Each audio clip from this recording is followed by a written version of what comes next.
last competency is about interacting with people effectively and being adept at not just managing emotions ourselves, but at managing emotions in others.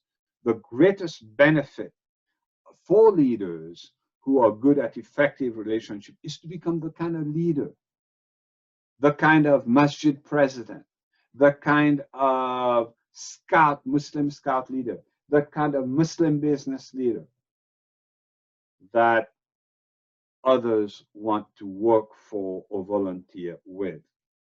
With heightened emotional intelligence, leaders are better communicators, better collaborators.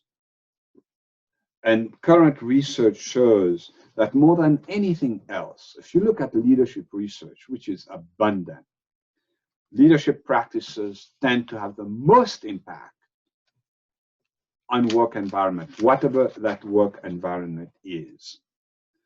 So it's another way of talking about it is in terms of social skill. So let's define it. That proficiency in managing relationships and in building networks. It's an ability to find common ground and to build rapport, right? So you are effective in leading change, persuasive, and you're good at building teams. You know, this work that we do for the pleasure of Allah. Yes, meditating we can do ourselves. I mean, the first part is basically understanding ourselves. But the second part is bringing others into it, right? So a lot of what we do is in groups. The Quran says, Aqimus Salat. In groups. In doing Allah's work, no one of us knows everything. And there's always somebody who knows more than any one of us. And there's one that knows more than all of us across time and space. But for us, we have to build team. I always tell people that when you're appointed as a leader of any kind of Muslim entity, the first thing is to build a team. And if you look at the letter from Ali radiallahu anhu to Malik Ashtar, future governor of Egypt, he tells him to surround himself with people who are not going to be seeking to curry favor, that you are effective at building relationships with like-minded people, with people who are equally emotionally intelligent. So this is the culmination of the other dimensions of emotional intelligence. People tend to be effective at managing relationships when they understand and control their own emotions and can empathize with the feelings of others.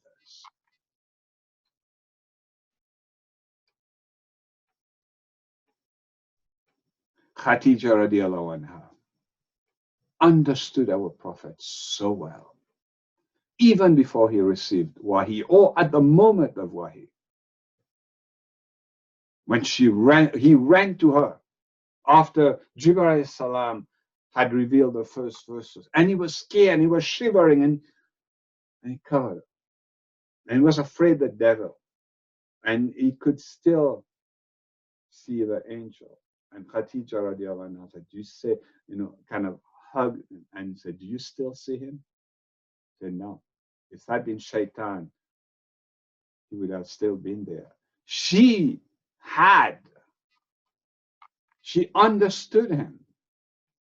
That's why he loved her so much and made his wife, especially Aisha, jealous.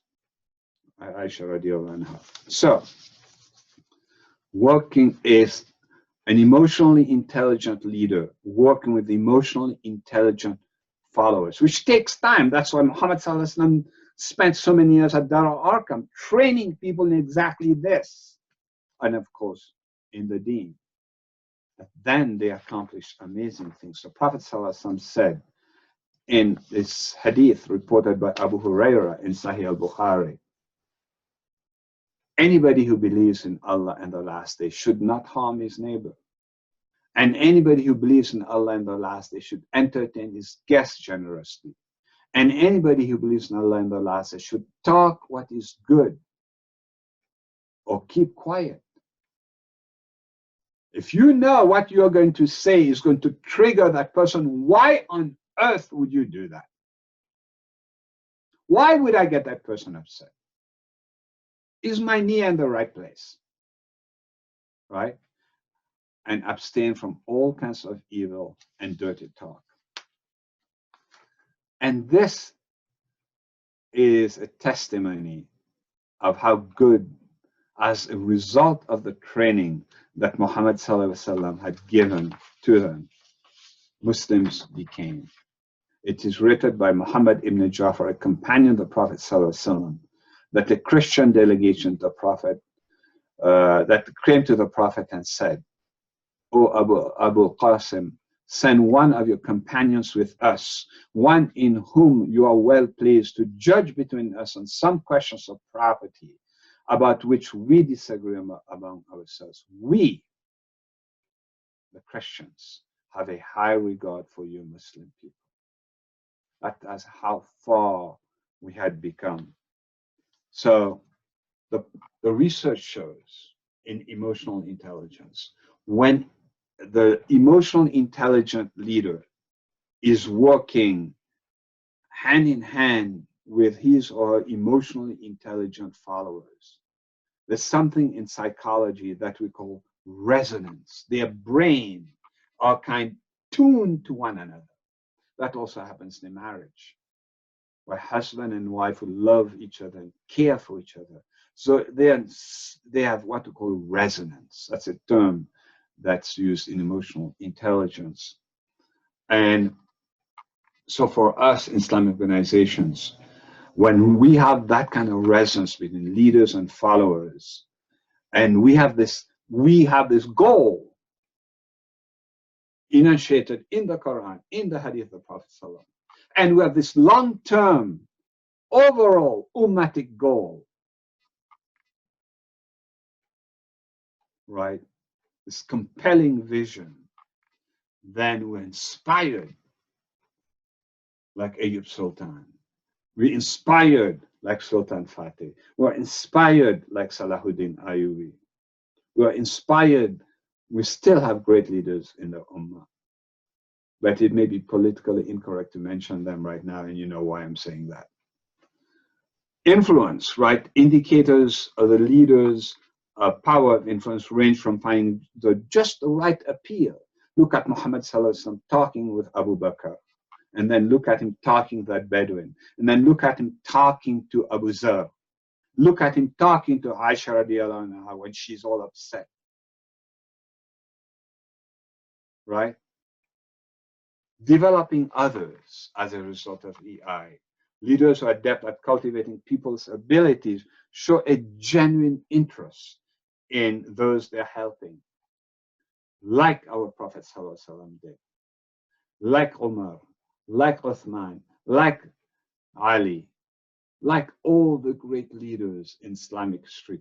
And as I've said, we still have them. They are, it's like the Muslim Ummah is not devoid of them.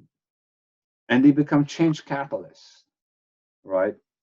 They're able to recognize the change, need for change, challenge the status quo, and champion a new era for the Ummah. And they're able at handling conflict.